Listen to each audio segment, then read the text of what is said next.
Hello dear student, welcome to my channel. Now I am going to the second part of introduction of a database. Dear student, last video में मैंने आपको first part का video मैंने बनाया था जिसमें आपने इंट्रोडक्शन टू डेटाबेस के इंफॉर्मेशन आपको मिल गई होगी।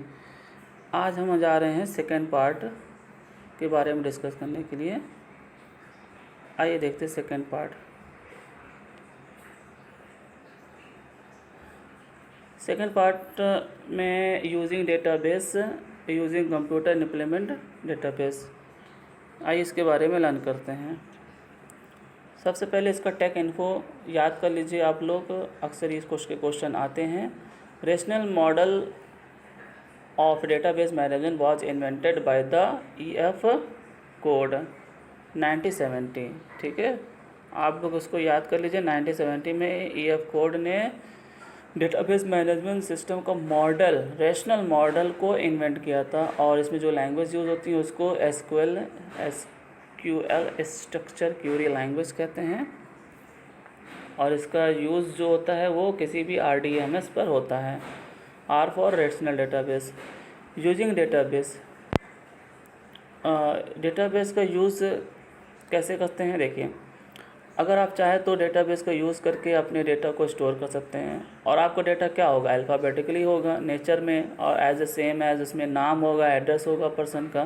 कुछ डेटाबेस ग्राफिकल होते हैं जिसमें पिक्चर्स होते हैं, और कुछ म्यूज़िकल डेटाबेस होते हैं जिसमें आपका collection of audio, video, song या मूवी भी हो सकता है। ठीक है, अगर डेटाबेस क्या बात करें तो डेटाबेस क्या कलेक्शन ऑफ ए डेटा है। ठीक है, जो इंटर रिलेटेड होते हैं, pertaining to the particular topic और subject from where specific information can be retrieved conveniently. मतलब कि अगर डेटाबेस की बात करें, डेटाबेस हमारे कलेक्शन ऑफ ए डेटा हैं जो कि किसी पर्टिकुलर टॉपिक का सब्जेक्ट से होते हैं और जहाँ पर हम स्पेसिफिक इंफॉर्मेशन को रिट्रीव कर सकते हैं। ठीक है, और बड़ी आसानी से। अच्छा, मान लीजिए जैसे आपके पास कंप्यूटर नहीं है। जब आपके पास कंप्यूटर नहीं है तो आप उस समय लाइब्रेरी पे काम करने वाला जो लाइब्रेरियन होता है वो पेपर इंडेक्स कार्ड का यूज़ करता है, और उस तरह से उसका ये पे कैबिनेट होता है।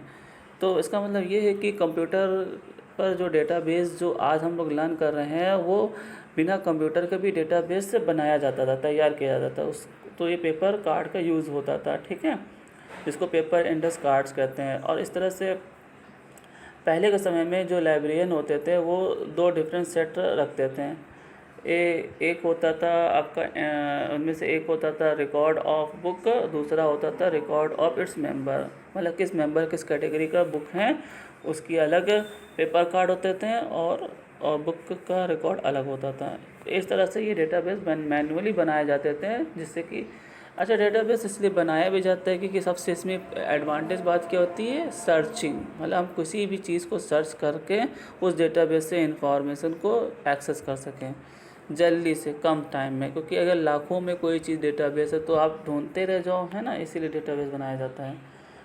ओके, आइए देखते हैं using computer to implement a database. अगर कंप्यूटर का इस्तेमाल करना है, when a computer began to use rather than the paper index card in the physical file, data was store in the digital file. Obviously जब हम लोग paper card का इस्तेमाल करते थे तो उसमें फिजिकली डेटा फाइल होता था, और अब हम कंप्यूटर का इस्तेमाल कर रहे हैं, कंप्यूटर का इस्तेमाल हो रहा है, तो कंप्यूटर का इस्तेमाल में हमारे डेटा किस फॉर्म में होंगे, डिजिटल फॉर्म में होगा। ठीक है,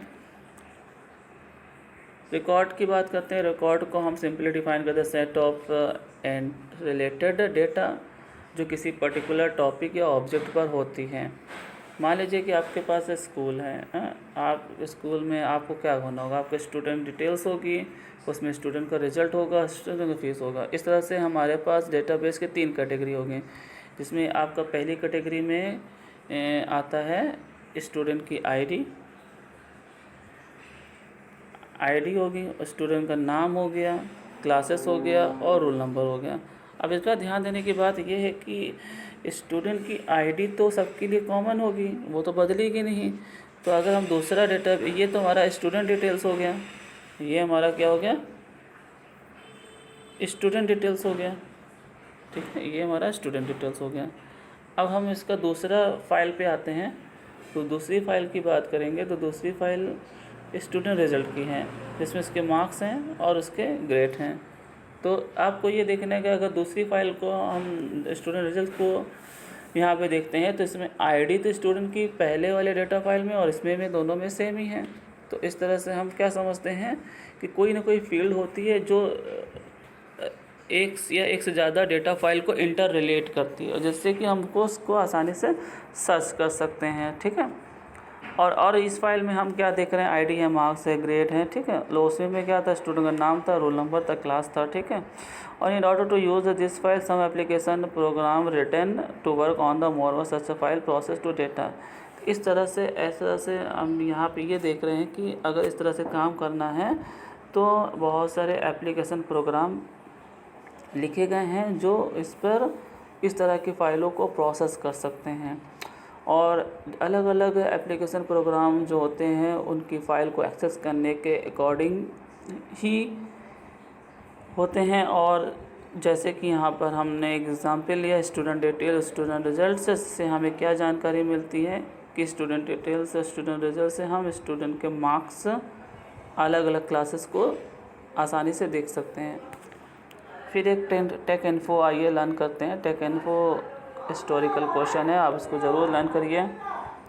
इसमें आपका first DBMS design by the Charles Bachman, मतलब चार्ल्स बैचमैन ने यहाँ पे डिज़ाइन किया था। सबसे पहले DBMS डिज़ाइन किसने किया था, चार्ल्स बैचमैन ने किया था। और ये वाला EF कोड के बारे में मैंने बताई दी है। EF कोड इंट्रोड्यूस है IBM इंफॉर्मेशन मैनेजमेंट सिस्टम, और 1980 में रेशनल डेटाबेस मॉडल को पॉपुलर हो गया था, इंडस्ट्री स्टैंडर्ड माना गया था। और उसके बाद 1980 से 90 power query language introduce by the Oracle and SQL server. ठीक है। तो ये सारी चीज़ें कब कब हुई, जो कि डेटाबेस से रिलेटेड हैं, इन सेक्टर में लोगों ने काम किया। आइए नेक्स्ट टॉपिक देते हैं, role of a database administrator. इसमें जब इतना बड़ा डेटाबेस तैयार किया जाएगा तो जाहिर सी बात है इसकी रिस्पॉन्सिबिलिटी किसकी होगी, उस ऑर्गेनाइजेशन का डेटाबेस का टेक्निकल पर्सन जो इसकी रिस्पॉन्सिबिलिटी मेंटेनेंस को देखेगा वही क्या कहलाएगा, डेटाबेस एडमिनिस्ट्रेटर कहलाएगा, जिसको DBA कहते हैं। और इनका काम क्या होता है, इनका काम ये होता है कि वो डेटाबेस का स्ट्रक्चर में बदलाव कर सकते हैं जैसे उसकी ज़रूरत हो, और साथ ही साथ वो अलग अलग यूज़र्स को अलग अलग डेटा प्रोवाइड करने का जो राइट होता है वो भी यही इनका ये काम है कि किसको, कौन से यूज़र को, कौन सा स्टाफ का एम्प्लॉय को इस डेटाबेस का कौन सा रिकॉर्ड वो एक्सेस कर सकता है और कौन सा रिकॉर्ड एक्सेस नहीं कर सकता। ठीक है।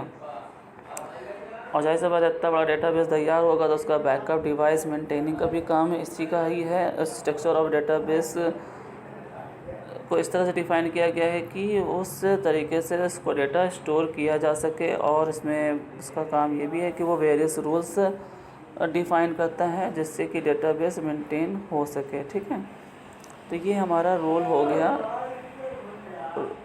DBA का काम हो गया। ठीक है। आइए हम देखते हैं डेटाबेस मॉडल। डेटाबेस मॉडल को हम एक तरह से सेट ऑफ टूल कहते हैं। ठीक है। और सेट ऑफ टूल जिसका काम क्या है, उस टूल के हेल्प से हम डिस्क्राइब करेंगे डेटा को, और जो भी डेटाबेस में अलग अलग डेटा हैं उनके बीच रिलेशनशिप भी बनाए रखता है, क्योंकि अगर रिलेशनशिप नहीं होगा तो एक डेटा से दूसरे डेटा कनेक्शन नहीं होगा और सही ढंग से हमको इन्फॉर्मेशन नहीं मिलेगी। और इसमें किस तरह के मॉडल्स हैं, एक नेटवर्क मॉडल है, दूसरा ऑब्जेक्ट ओरिएंटेड मॉडल है। और नेटवर्क मॉडल की बात करते हैं तो ये network model almost hierarchical model की ही तरह होता है, और इसमें जो यूज़ हुआ है वो सेट थ्योरी है। सेट थ्योरी आपकी मैथ में पढ़ाई जाती है। अब मैथ आपने पढ़ी होगी वो भी 10th क्लास में, जिसमें सेट थ्योरी पढ़ाई जाती है, तो आप समझ जाओगे कि किसमें कैसा रिलेशन होता है। और इसके बाद नेक्स्ट जो आपका टॉपिक है object oriented model. Object oriented model को इस तरह से डिज़ाइन किया गया है जैसे कि हम इंसान लोग इस दुनिया को, फिज़िकल वर्ल्ड को देखते हैं, मतलब कि इसको इस तरह से इसको एप्लीकेशन फील्ड के लिए डेवलप किया गया है। जैसे कि मेडिसिन हो गया और मल्टीमीडिया हो गया, ठीक है, और क्वांटम फिजिक्स हो गया। Since all of this need more flexibility in storage and accessibility to data. इसका मतलब ये है कि जितनी भी रिक्वायरमेंट नीड है, ज़रूरतें हैं, वो डेटा को स्टोर करने में फ्लेक्सिबिलिटी देता है और एक्सेसिबिलिटी भी देता है, ठीक है। उसके बाद आता है रेशनल मॉडल। रेशनल मॉडल की बात करते हैं तो रेशनल मॉडल क्या है? रेशनल मॉडल जो मोस्ट कॉमनली यूज है डेटाबेस मॉडल। मतलब इसमें ये बताया जा रहा है रेशनल मॉडल क्या है। Rational model most commonly use database model. Model was developed during the 1980। Rational model क्या है? ज़्यादातर इस्तेमाल होने वाला डेटाबेस मॉडल है। इसका मतलब हम इसको ये कह सकते हैं कि इसका इस्तेमाल ज़्यादा ही होता है। और ये मॉडल का कब डेवलप होता है? 1980 में। इसमें almost replace hierarchical and network model. मतलब इसमें हायरार्किकल मॉडल जो नेटवर्क मॉडल का जो कॉन्सेप्ट है उसको पूरा तरीके से इसको उसमें रिप्लेस कर दिया गया। और इन दिस मॉडल, और इस मॉडल में हम क्या देते हैं? Data can be represent as a collection of a table. मतलब अब इस मॉडल में हमको क्या बताया जा रहा है, इस पे ध्यान देना है कि रेशनल मॉडल में डेटा का जो रिप्रेजेंटेशन जो दिखना होता है वो कलेक्शन ऑफ ए टेबल के फॉर्म में होता है, ठीक है। और इसके बाद हम MS एक्सेस, जो कि हम जानते हैं RDMS पैकेज में इस्तेमाल होते ही हैं। और model evaluate to database in the term of the following components. तो MS एक्सेस में हम RDMS पैकेज का जो इस्तेमाल करते हैं, ज़्यादातर इस्तेमाल करते हैं। उसके कुछ कंपोनेंट हैं जैसे रिलेशन हो गया, ट्यूपल हो गया, एट्रीब्यूट हो गया, सेल हो गया और प्राइमरी की हो गया, ठीक है। अब ये सारे कंपोनेंट के मतलब भी समझ लें, क्योंकि अगर हम डेटाबेस को सॉफ्टवेयर को यूज़ करना है तो उसकी हर एक टर्मिनोलॉजी, उसके स्क्रीन, उसके ऑप्शन पर दी गई वो हर एक ऑप्शन जो इन्हीं नाम से ही शो किए जाते हैं, तो उसे हमें समझना होता है, ठीक है। ओके, तो इस तरह से हम समझने की कोशिश कर रहे हैं हम सब लोग कि रेशनल मॉडल्स, जो कि टॉपिक जहाँ पे बताया जा रहा है, ठीक है, ये रेशनल मॉडल है। और इस रेशनल मॉडल में हमारे कई कंपोनेंट हैं। इस कंपोनेंट को आप एक बार समझ लेंगे, ये बहुत इजी है और समझने में कोई भी डिफ़िकल्टीज नहीं होगी, बहुत इजी है। अब देखिए, जैसे कि सारी जो कंपोनेंट है वो इस टेबल से मैच करेंगे। ये टेबल जो आपके सामने यहाँ पे दिया है, स्टूडेंट का ID, name, class, section, roll number, इसी बेस पे इसके कंपोनेंट के नाम बताए गए हैं। रिलेशन क्या है? रिलेशन के बारे में बताया गया। रिलेशन एक बेसिक कंपोनेंट है इस रेशनल मॉडल का, जो बता रहा है कि इसमें रो भी हैं और कॉलम भी हैं। मतलब रो और कॉलम से मिलकर बना है। और हर एक रो क्या कर रहा है? डेटा को स्टोर कर रहा है, ठीक है। और जो कॉलम है वो जो भी प्रॉपर्टी है रिकॉर्ड की, उसमें वैल्यू को स्टोर कर रहा है, ठीक है। तो ये हो गया रिलेशन। और नेक्स्ट वर्ड है आपका टपल। टपल को समझने के लिए आप पहली बात उसकी लाइन समझ लीजिए क्या कह रहा है। Each record in relation model known as tuple. जितने भी रिकॉर्ड हैं वही क्या कहलाते हैं? टपल कहलाते हैं। Single tuple can store the data for the particular object. जो सिंगल टपल होगा वो किसी पर्टिकुलर ऑब्जेक्ट के लिए डेटा को स्टोर करेगा। और इन प्रॉपर रिलेशन कोई भी दो टपल्स आइडेंटिकल नहीं होंगे किसी भी फॉर्म में, ठीक है। तो अब जैसे यहाँ पे बात करते हैं इस रिलेशन में कितने टपल हैं, आप गिन लीजिए। 6 टपल हैं, 1 2 3 4 5 6, सब में 6 हैं, ठीक है। और सबका अलग अलग भी है, कोई आइडेंटिकल नहीं है। तो ये हो गया मेरा टपल। और नेक्स्ट हमारा एट्रीब्यूट। एट्रीब्यूट में कह रहा है कि each column heading in the table is called field and attribute. Attribute has a unique name that indicate the particular property of the object whose data is relation in the storing. मतलब आप बात करते हैं attribute की। तो attribute यही है जो आईडी हो गया, नेम हो गया, क्लास हो गया, सेक्शन हो गया, रोल नंबर हो गया, ये हमारे क्या हो गए? फील्ड हो गए। इनको हम एट्रीब्यूट भी कहते हैं, ठीक है। जैसे कि इसमें एक यूनिक क्या होगी? नेम होगा जो इंडिकेट करेगा किसी भी ऑब्जेक्ट के प्रॉपर्टी पर, ठीक है। उसके बाद आता है सेल। सेल के बारे में बताने की जरूरत नहीं, सेल बहुत इजी है। इसमें रो और कॉलम का इंटरसेक्शन होता है और जो ये बनता है ये हमारे सेल बॉक्स कहलाते हैं, ठीक है। और इस हर एक सेल बॉक्स में एक यूनिक डिफरेंट डेटा होगा, इंडिविजुअल डेटा होगा, जो कि टपल में मतलब है। तो टपल के अंदर 6 टपल हैं, तो उसमें ये डेटा स्टोर होगा, ठीक है। नेक्स्ट टॉपिक हमारा क्या है, प्राइमरी की। प्राइमरी की के बारे में समझते हैं। प्राइमरी क्या है, among the various attribute in the relation the might be attribute and set of attributes in which the value stored and uniquely identify the particular tuple from the relation. Such an attribute or set of attributes known as the primary key of a relation. In a relation can have a single primary and it can be represented by the underlying the attribute name that have been used in the key. The table given below then display the example of a relation is called perfect, ठीक है। अगर relation का example देखना है तो ये हमारे पास जो टेबल है ये perfect. It store the recording the perfect in the school from the class 6 to 8 है। ये हमारे पास डेटा है। मान लीजिए आप यहाँ पे देख रहे हैं, आपको यहाँ पे 5 एट्रीब्यूट दिख रहे हैं, ID, name, class, section, roll number, ठीक है। ये एट्रीब्यूट हो गए, इनको फील्ड भी कहते हैं, ID, name, class, section, roll number. और इसमें 6 टपल्स होंगे, there are 6 tuple in the relation. आप देख लीजिए सब में 6 ही टपल हैं, गिन लीजिए। 1 2 3 4 5 6, ठीक है। इस तरह से हमारे पास 6 टपल हो गए, ठीक है। और each tuple store the data for the particular perfect. और हर एक टपल क्या कर रहे हैं, एक तरह से अलग अलग मतलब एक इंडिविजुअल पर्सन की जानकारी रख रहा है जो कि उसके रो में आ रहे हैं, ठीक है। और अब जैसे यहाँ नेम हो गया, तो नेम में सुमित, अमित, कोमल, गुरमीत, सलमान खान, स्वाति, तो ये हो गए हमारे टपल, 6 कपल। और आईडी एट्रीब्यूट में देखो कि सबके अपनी आईडी हो। क्लास हो गया तो क्लास हो गया। सेक्शन की बात करें सबका सेक्शन लिख दिया। तो इस तरह से 6 टपल्स हैं जो हर एक एट्रीब्यूट एक पर्टिकुलर फील्ड के लिए दी गई है, ठीक है। और इसमें आप देख रहे हो जो आईडी है वो ID of student can be use as a primary key, क्योंकि आईडी तो स्टूडेंट की बदलेगी नहीं। हाँ, तो आईडी अगर सुमित शर्मा की 112 है तो वो 112 ही रहेगा। अगर अमित कुमार का 234 है 234 ही रहेगा। इसका मतलब आईडी चेंज नहीं होगी, आईडी आपकी वही रहेगी, ठीक है।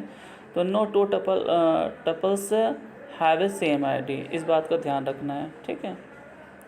तो अभी देखिए हम लोगों ने इंट्रोडक्शन टू डेटाबेस पढ़ा, उसके टर्मिनोलॉजी, उसकी डिफिनेशन को समझने की कोशिश किया।